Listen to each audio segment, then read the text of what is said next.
በተሰማሩባቸው ብዙ ዜጎቻችን በሚሰሩባቸው አገራት ላይ ይሄንን ጉዳይ ብቻ የሚከታተሉ በዋነኛነት ይሄ ነው ስራዬ ብለው የሚከታተሉ ዲፕሎማቶችም ከሚስዮን መሪዎቹ በተጨማሪ ተመድበዋል። በመካከለኛው ምስራቅ ያለው ጂኦፖለቲካዊ ውጥረት በአዲስ መልክ አገርሽቷል። በሳውዲ አረቢያ የሚመራው ጥምር ጦር በየመን ሙካላ ወደብ ላይ ያነጣጠረ ወታደራዊ ጥቃት መፈጸሙን የመካከለኛው ምስራቅ ቀውስ ከጋዛ ወደ ኢራን ተሸጋግሮ አሁን ደግሞ በቀይ ባህርና በየመን ደጃፍ ላይ አዲስ መልክ ይዟል። በሞስኮ እምብርት የሩሲያ የስልጣን ማማ በሆነውና እጅግ ጥብቅ ጥበቃ በሚደረግበት የፕሬዝዳንት ቭላድሚር ፑቲን መኖሪያ ግቢ ላይ የተሰነዘረው የድሮን ጥቃት ዓለምን በድንጋጤ ውስጥ ጥሏታል። ይህ ክስተት ተራ ወታደራዊ ግጭት ሳይሆን የክሬምሊን ቀይ መስመር የተረገጠበትና የጦርነቱን መልክ ወደ አዲስ ምዕራፍ ያሸጋገረ አጋጣሚ ሆኖ ተመዝግቧል። በዋናነት ሁለት አይነት ስትሮክ አይነቶች አሉ፣ ኢስኬሚክ ስትሮክ እና ሄሞሬጂክ ስትሮክ። ኢስኬሚክ ስትሮክ የምንለው ወደ አንጎል ክፍል የሚሄዱ የደም ቱቦዎች በሚዘጉበት ወቅት የሚከሰት ነው። ሄሞሬጂክ ስትሮክ ደግሞ አንጎል ውስጥ የሚገኝ የደም ቧንቧ በሚሰነጠቅበትና ወደ አንጎል ደም በሚፈስበት ወቅት ይከሰታል። ሰላም ጤና ይስጥልን ውድ ተመልካቾቻችን፣ ሀገር ዜና ጀምሯል። የተለያዩ የሀገር ውስጥና ዓለም አቀፍ መረጃዎችን ይዘን ቀርበናል። ከመላይ ስቱዲዮ ባልደረባዎቼ ጋር አብሬያችሁ ቆይታ የማደርገው እኔ ዳግም ተገኝ ነኝ። በመጀመሪያም አበይት መረጃዎችን አስቀደምን። በርካታ ኢትዮጵያውያን ይኖርባቸዋል ተብለው በተለያዩ ሀገራት ውስጥ ካሉት መደበኛ የሚስዮን መሪዎች ባሻገር ተጨማሪ ዲፕሎማቶች ተመድበው በስራ ላይ እንደሚገኙ የውጭ ጉዳይ ሚኒስቴር አስታውቋል። በኢትዮጵያውያን ላይ የሚደርሱ የመብት ጥሰቶችን መከታተልና መፍትሄ እንዲያገኙ ማድረግ የዲፕሎማቶቹ ተልዕኮ መሆኑም ተነግሯል። ደምሶሽ ፈራው የኢፌድሪ ሕዝብ ተወካዮች ምክር ቤት ዛሬ ማክሰኞ ባካሄደው መደበኛ ስብሰባ የውጭ ጉዳይ ሚኒስትሩ ጌዲዮን ጢሞቴዎስ ከምክር ቤቱ ለቀረበላቸው ጥያቄዎች ምላሽና ማብራሪያ ሰጥተዋል። ከምክር ቤቱ አባላት ከቀረቡት ጥያቄዎች መካከል በተለይም በመካከለኛው ምስራቅ ሀገራት በስራ ላይ በሚገኙ ኢትዮጵያውያን ላይ የሚደርሱ የመብት ጥሰቶች፣ የአካል ጉዳትና የሞት አደጋዎች ላይ ያተኮረ ጉዳይ ይገኝበታል። በውጭ ሀገራት በስራ ተሰማርተው እየሰሩ ባሉ ዜጎች ላይ የተለያዩ ቅሬታዎች ይነሳሉ። በተለይ በመካከለኛው ምስራቅ በአረብ ሀገራት ተቀጥረው የሚሰሩ ዜጎች ላይ አሁንም የሚነሱ ቅሬታዎች አሉ። ለአብነትም የደሞዝ ክፍያ አለመከፈል፣ የአካል ጉዳት ማድረስና አልፎ አልፎም ግድያዎች እንዳሉ ይነሳል።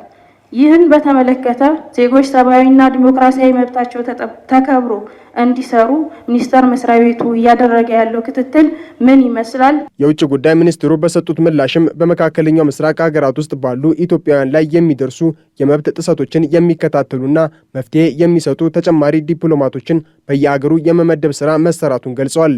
የችግሩን ስፋት ተከትሎ በተለይም በርካታ ኢትዮጵያውያን ይኖሩባቸዋል ተብለው በተለዩ ሀገራት ውስጥ ካሉት መደበኛ የሚስዮን መሪዎች በተጨማሪም ዲፕሎማቶች ተመድበው በስራ ላይ እንደሚገኙ አስታውቀዋል። ብዙ ዜጎች በተሰማሩባቸው ብዙ ዜጎቻችን በሚሰሩባቸው አገራት ላይ ይሄንን ጉዳይ ብቻ የሚከታተሉ በዋነኛነት ይሄ ነው ስራዬ ብለው የሚከታተሉ ዲፕሎማቶችም ከሚስዮን መሪዎቹ በተጨማሪ ተመድበዋል።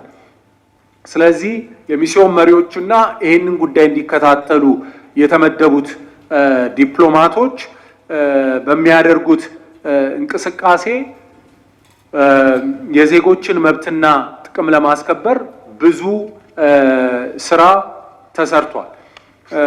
በዚህ ረገድ የምንሰጣቸው አገልግሎቶች የህግ ድጋፍና ክትትል፣ በህግ ጉዳይ ምክር እንዲያገኙ፣ በማረሚያ ቤት የሚገኙ ዜጎችን መከታተል፣ መጎብኘት፣ ከአሰሪዎቻቸው ጋር አለመግባባት ሲፈጠር በሰላማዊ መንገድ መፈታት የሚችለው በዛ አይነት መንገድ እንዲፈታ እገዛ ማድረግ፣ በተለያየ ምክንያት ከአንዱ ስራ ወደ ሌላ የሚቀይሩ እንዲሁም ባጋጠሟቸው ችግሮች ምክንያት ወደ ሀገራቸው ለመመለስ በሽግግር ሂደት ላይ የሚገኙ ዜጎች በጊዜያዊነት የሚያርፉባቸው የማህበረሰብ መጠለያዎችን የማዘጋጀት ስራ መሰራቱም ተነግሯል። በአንዳንድ ሚስዮኖች ደግሞ የኮሚኒቲ መጠለያ በማዘጋጀት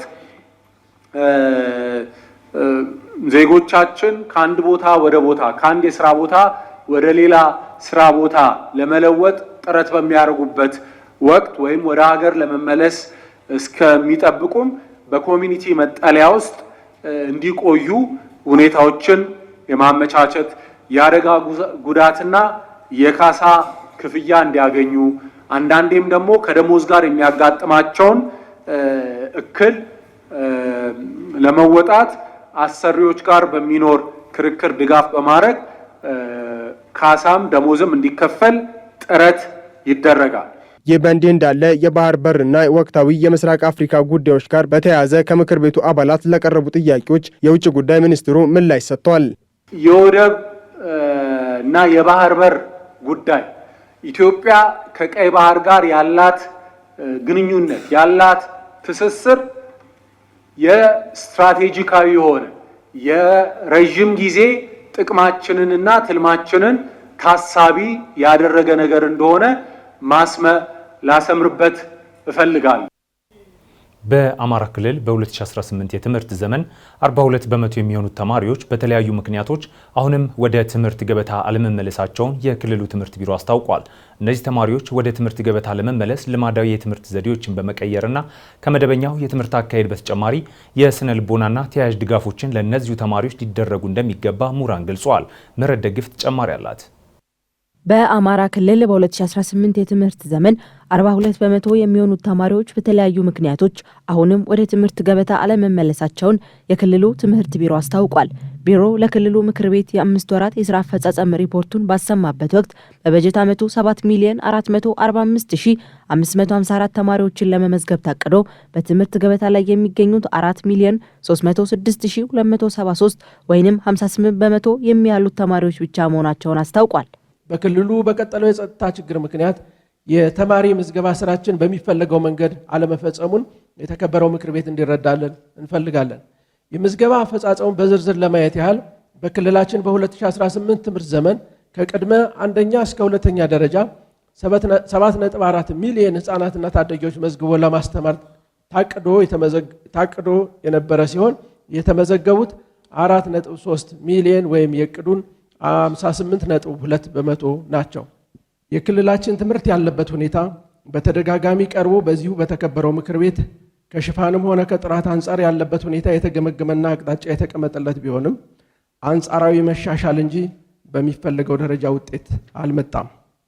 ለዚህ ደግሞ ዋነኛ ምክንያቱ ለትምህርት የተሰጠው ትኩረት በቂ አለመሆኑና በየጊዜው የሚገጥመው ሰው ሰራሽና ተፈጥሯዊ ችግር ነው። በተጨማሪ ግን በሰሜኑ የሀገራችን ጦርነት በትምህርት ቤቶችና በትምህርት ላይ ያደረሰው ተጽዕኖ አሁን ላይና ባለፉት ከ2 ዓመት በላይ በክልሉ የተፈጠረው የጸጥታ ችግርና በትምህርት ላይ በታጣቂ ኃይሉ የተደረገው ልዩ ክልከላ እንዲሁም ውድመት ቀደም ሲል በሁሉም መስክ ያሽቆለቆለውን የክልላችን ትምህርት የበለጠ እንዲጎዳ አድርጎታል። ትምህርት ገበታ ያልተመለሱ ህጻናት የስነ ልቦና ጫና፣ የትምህርት ፍላጎት ማጣትና ሌሎችም ተግዳሮቶች እንደሚያጋጥማቸው የገለጹት በአዲስ አበባ ዩኒቨርሲቲ የቋንቋና ስነ ጽሁፍ መምህር ደረጀ ገብሬ ተማሪዎች ሳይማሩ ያለፋቸው የትምህርት ዓመት እየጨመረ መምጣቱም አሳሳቢ ጉዳይ በመሆኑ ጥልቅ ውይይትና ተግባር የሚፈልግ መሆኑን ገልጸዋል።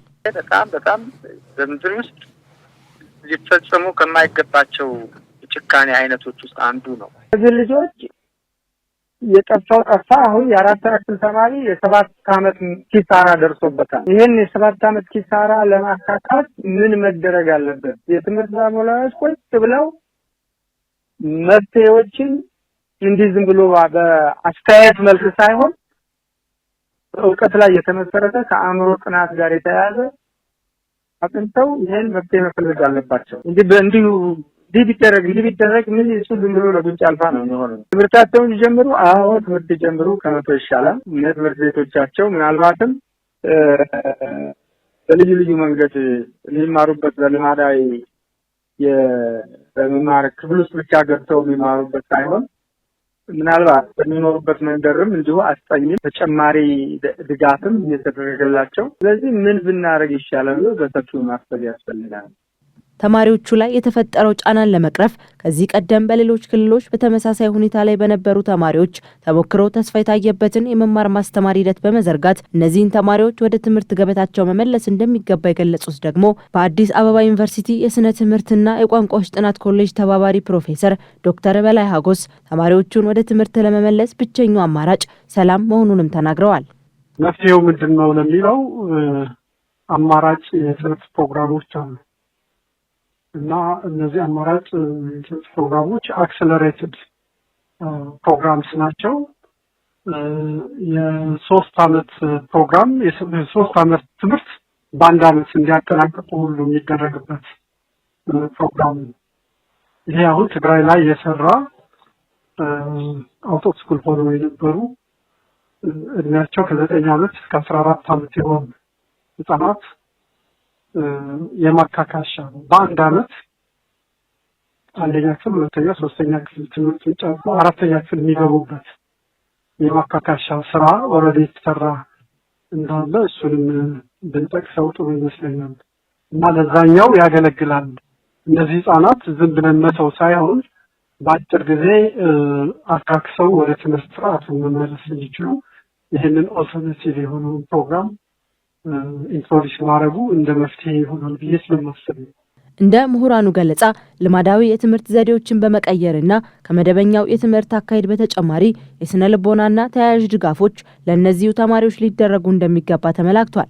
ይሁን እንጂ አሁንም ቢሆን ይህንን ማድረግ የሚቻለው ሰላም ሲሰፍን በመሆኑ መንግስትን ጨምሮ የሚመለከታቸው አካላት ሁሉም ለሰላም ሊተጉ እንደሚገባ አሳስበዋል። የክልሉ ትምህርት ቢሮ ችግሮቹን ለመፍታት ስራዎችን እየሰራ እንደሆነ ሪፖርቱን ባሰማበት ወቅት ጠቁሟል።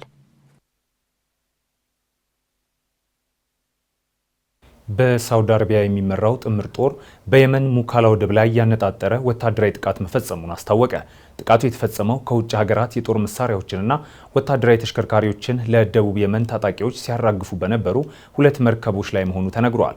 የየመን የፕሬዝዳንታዊ ምክር ቤት ኃላፊ ረሻድ አልአሊሚ የተባበሩት አረብ ኤሚሬትስ ኃይሎች በ24 ሰዓት ውስጥ የየመንን ለቀው እንዲወጡ ትዕዛዝ አስተላልፈዋል። ሚኪያስ ኃይሌ በመካከለኛው ምስራቅ ያለው ጂኦፖለቲካዊ ውጥረት በአዲስ መልክ አገርሽቷል። በሳውዲ አረቢያ የሚመራው ጥምር ጦር በየመን ሙካላ ወደብ ላይ ያነጣጠረ ወታደራዊ ጥቃት መፈጸሙን የመካከለኛው ምስራቅ ቀውስ ከጋዛ ወደ ኢራን ተሸጋግሮ አሁን ደግሞ በቀይ ባህርና በየመን ደጃፍ ላይ አዲስ መልክ ይዘዋል። ሳውዲ አረቢያ ብሔራዊ ደህንነቷን ቀይ መስመር ስትል ከጠራች ከጥቂት ሰዓት በኋላ በየመን በኩል የምትደግፈውን ጥምር ጦር አማካኝነት በሙካላ ወደብ ላይ ከባድ የአየር ጥቃት ሰንዝራለች። ይህ እርምጃ ቀደም ሲል በጋራ ይንቀሳቀሱ ከነበሩት በሳውዲ አረቢያና በተባበሩት አረብ ኤሚሬትስ መካከል ያለው ግንኙነት እየሻከረ መምጣቱን በግልጽ ያሳየ ስለመሆኑም ተነግሯል። በሳውዲ አረቢያ የሚመራው ጥምር ጦር በየመን ደቡባዊ ግዛት የምትገኘውን ሙካላ ወደብ ላይ የተገደበ ወታደራዊ ዘመቻ መፈጸሙን ይፋ አድርገዋል። ጥቃቱ ያነጣጠረው ከውጭ ሀገር የጦር መሳሪያዎችን ጭነው በህገወጥ መንገድ ወደ ወደቡ በገቡ 2 መርከቦች ላይም ነው። የጥምር ጦሩ ቃል አቀባይ ቱርኪ አልማልኪ እንደገለጹት መርከቦቹ ያለ ጥምር ጦር ፍቃድ ወደ ወደቡ የገቡ ሲሆን ክትትል እንዳይደረግባቸው የመከታተያ መሳሪያዎቻቸውን አጥፍተው ነበርም ብለዋል። እነዚህ መርከቦች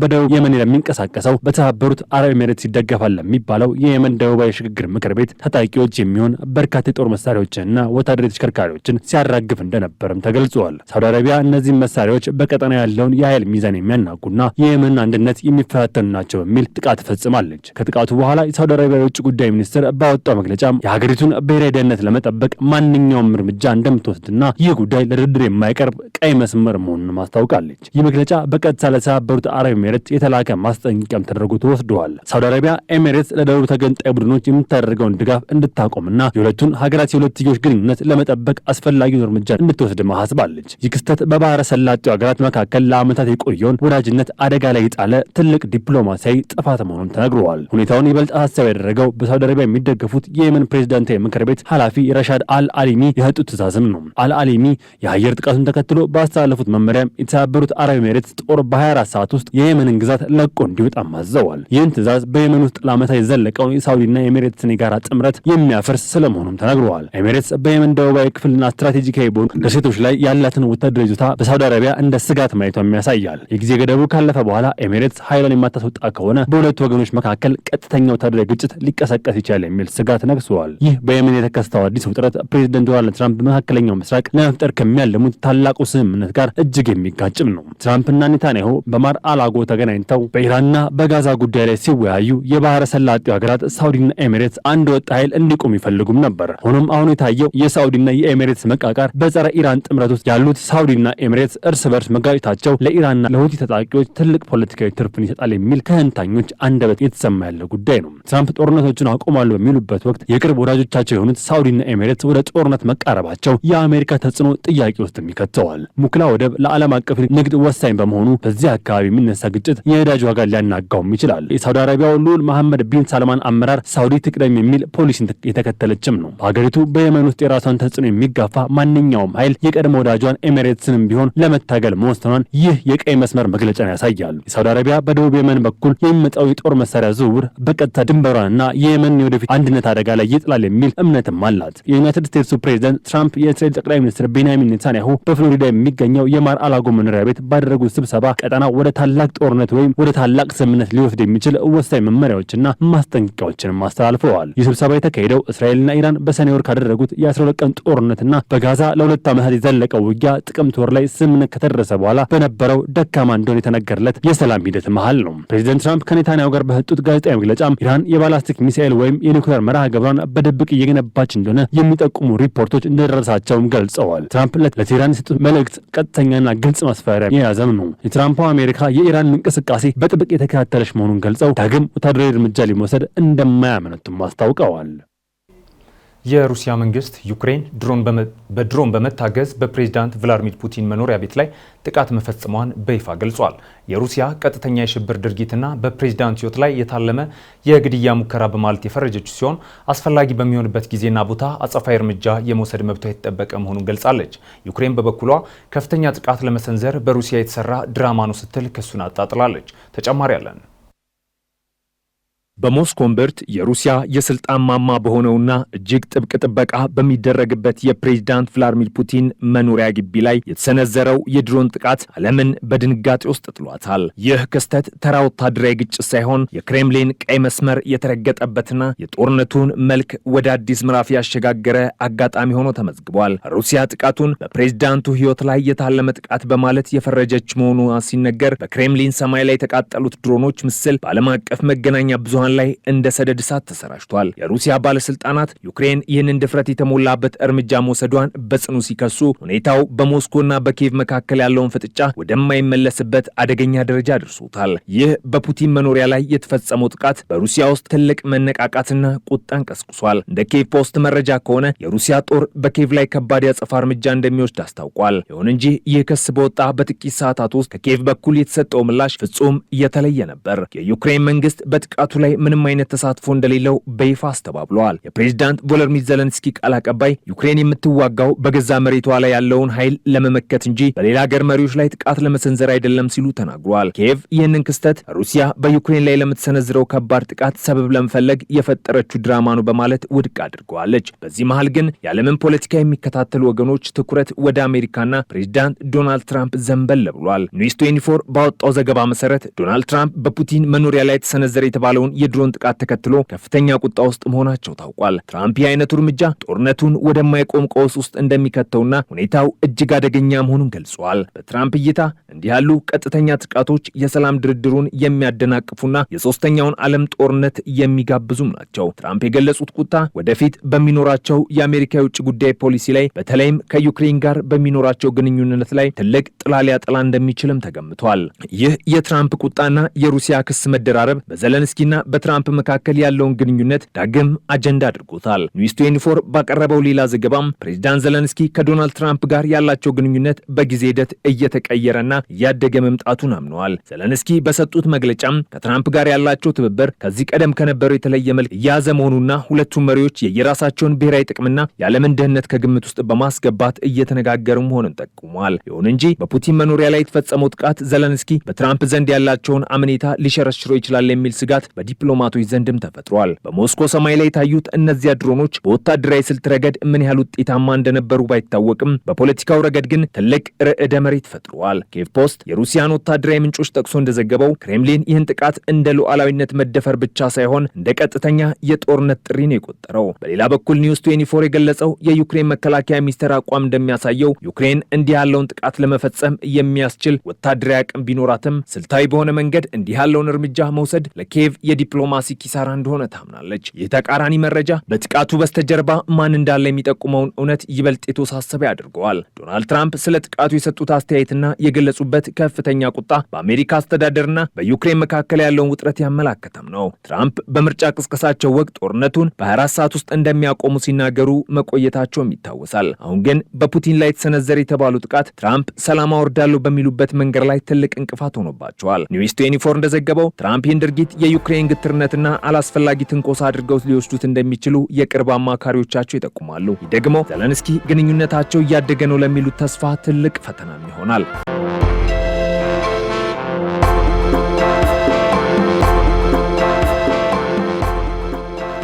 ውድ ተመልካቾቻችን ሀገሬ ዜና እንደቀጠለ ነው። አጫጭር ወዳልናቸው መረጃዎች አለፍን። የህዝብ ተወካዮች ምክር ቤት ዛሬ ባካሄደው 6ኛ መደበኛ ስብሰባ የስርዓተ ምህዳር አገልግሎት ክፍያ ረቂቅ አዋጅን መርምሮ አጽድቋል። ስርዓተ ምህዳሮች ዘላቂነታቸው ባልተረጋገጠ መንገድ ጥቅም ላይ እየዋሉና በተፈጥሮ ማገገም ከሚችሉት በላይ እየተመናመኑ የመጡ መሆኑ በተለያዩ የዓለም ክፍሎች በስርዓተ ምህዳር አገልግሎት ዋጋ ላይ የተፈጠረው ሳይንሳዊ ግንዛቤ ማደግ ለአዋጁ መውጣት መነሻ ምክንያት መሆኑን በውሳኔ ሀሳቡ ተጠቅሷል። በመሆኑም የስርዓተ ምህዳርን በዘላቂነት ለማስተዳደር የሚያስችል የስርዓተ ምህዳር አገልግሎት ክፍያ የህግ ማዕቀፍና የአሰራር ስርዓቶችን መዘርጋት አስፈላጊ ነው ተብሎ የተዘጋጀው ረቂቅ አዋጅ ቁጥር 1401/2018 አድርጎ በአንድ ድምፅ ታቅቦ በአብላጫ ድምፅ ምክር ቤቱ አጽድቋል።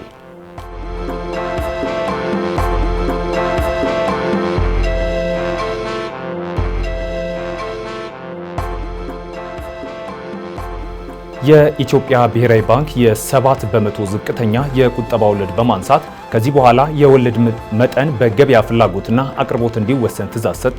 ቀደም ሲል መንግስት ዝቅተኛውን የወለድ መጠን ወስኖ አስቀማጮች በከፍተኛው መጠን ላይ ብቻ እንዲደራደሩ የሚያደርገውን አሰራር በመቀየር የወለድ ተመኑ በአስቀማጮችና በባንኮች መካከል በሚደረግ ነፃ ድርድርና ስምምነት እንዲወሰን የባንኩ ቦርድ አጽድቋል። ውሳኔው በኢኮኖሚ ውስጥ የሚዘዋወረውን የገንዘብ መጠን በወለድ በኩል በመቆጣጠር የዋጋ ንረትን ለማረጋጋትና የባንኮችን የውድድር መንፈስ በማሳደግ ቁጠባን ለማበረታታት ያለመ ነውም ተብሏል። የገንዘብ ፖሊሲው ባንኮች በብሔራዊ ባንክ ዘንድ እንዲያስቀምጡ የሚገደዱት ወርሃዊ አማካይ የመጠባበቂያ ክምችት ምጣኔ ከነበረበት 2 በመቶ በማደግ ወደ 10 በመቶ እንዲያድግም ወስኗል። ዕለታዊ ዝቅተኛው የመጠባበቂያ ክምችት ግን በነበረበት 5 በመቶ እንደሚቀጥል ባወጣው መግለጫ አስታውቋል።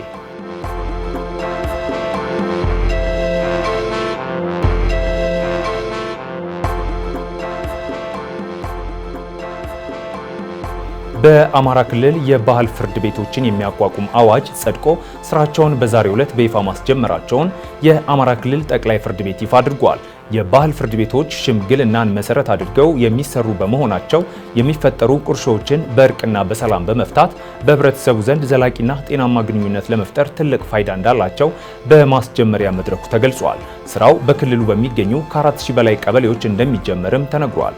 በአሁኑ ወቅት በክልሉ 15 የባህላዊ ግጭት መፍቻ ስርዓቶች ተለይተው እውቅና የተሰጣቸው ሲሆን በቀጣይም ሌሎች የግጭት መፍቻ አይነቶች ጥናት እየተደረገባቸው እውቅና ሊሰጣቸው እንደሚችልም ተጠቁሟል።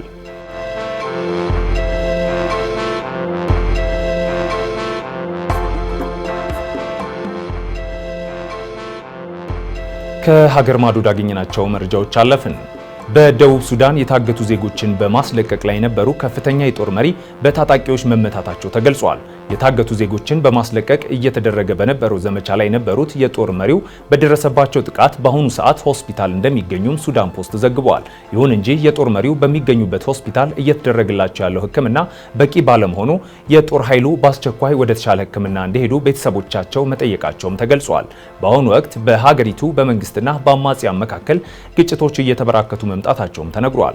በእነዚህ ግጭቶች ሳቢያ በንጹሃን ዜጎች ላይ ያተኮሩ ጥቃቶች መጨመራቸውን ያሰፈረው ዘገባው ንጹሃን ዜጎችን በማገትና ጥቃቶችን በማድረስ ሀገሪቱን ከፍተኛ ውጥረት ውስጥ እንዳስገቧትም ተጠቅሷል።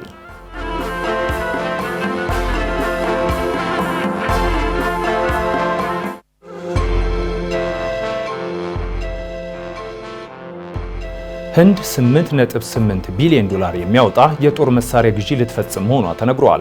ሮኬትና ራዳርን ጨምሮ በርካታ የጦር መሳሪያዎች እንዲገዙ ያስችላል የተባለለት እቅድ በሀገሪቱ መከላከያ ሚኒስቴር ጸድቋል። የድሮን ጥቃቶችን ለመመከት የሚያስችል ስርዓት በዚህ የመሳሪያ ግዢ ላይ ስለመካተቱም ሚኒስቴሩ ጠቁሟል። ህንድ ከወራት በፊት ከፓኪስታን ጋር ገብታበት በነበረውና በአጭር ቀናት ውስጥ በተጠናቀቀው ጦርነት የድሮን ጥቃት ማስተናገዷ ሲታወስ የአሁኑ ግዢም የሀገሪቱን የድሮን ጥቃት ተጋላጭነት ለመቀነስ ያለመ ስለመሆኑ ተነግሯል። ህንድ መሳሪያዎቹን ከየትኞቹ ሀገራት እንደምትገዛ ይፋ ባታደርግም ሩሲያ ዋነኛዋ የህንድ የመሳሪያ ግዢ አጋር መሆኗን አርቲ ዘግቧል።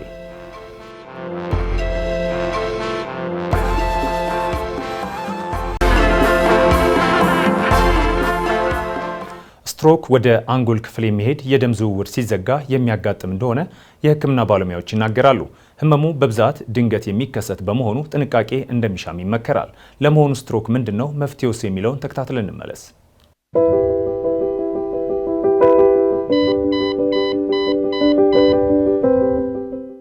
ጤና ይስጥልኝ። ዛሬ የብዙዎቻችንን ቤት ስላንኳኳው ስትሮክ በጥቂቱ እናያለን። ዶክተር ቢኒያም ፍሳ ነኝ። አብራችሁን ቆዩ። ስትሮክ ምንድን ነው? ስትሮክ ማለት ወደ አንጎል ክፍል የሚሄድ የደም ዝውውር ሲዘጋ ወይም የደም ቧንቧ ወደ አንጎል ውስጥ ሲፈነዳ የሚከሰት ችግር ነው።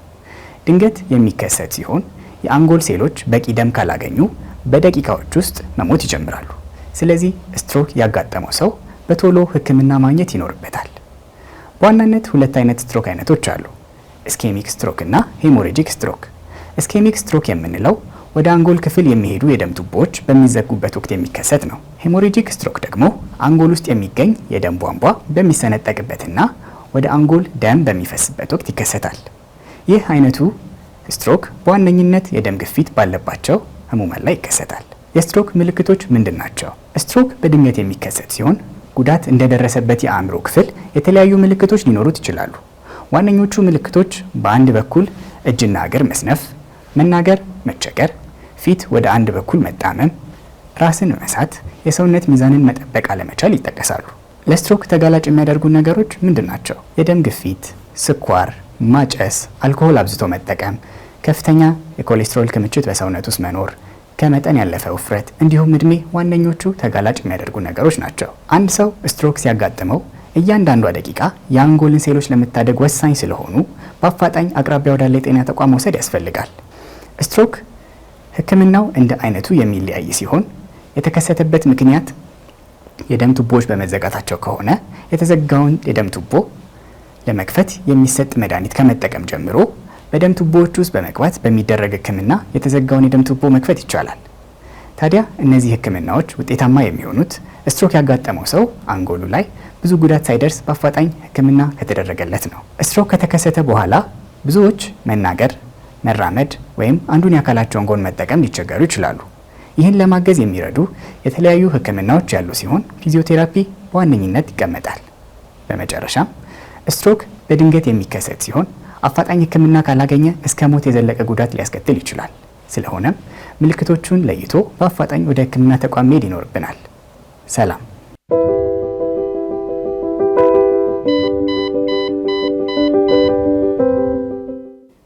የመኪና የሞተር ዘይት ለመኪና ወሳኝ ከሚባሉ ነገሮች ቀዳሚው ነው። ለመሆኑ የመኪናችን የሞተር ዘይት በስንት ጊዜ መቀየር አለብን? በዛሬው የጋራጅ ጥንክራችን ይዘነዋል። ተከታትለን እንመለስ።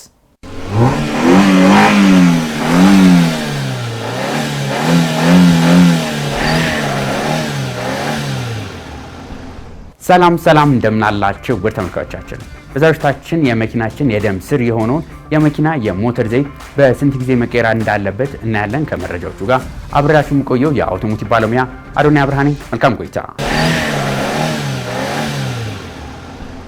የመኪና ሞተር ዘይት ማለት የመኪናችን የደም ስር እንደሆነ ግልጽ ነው።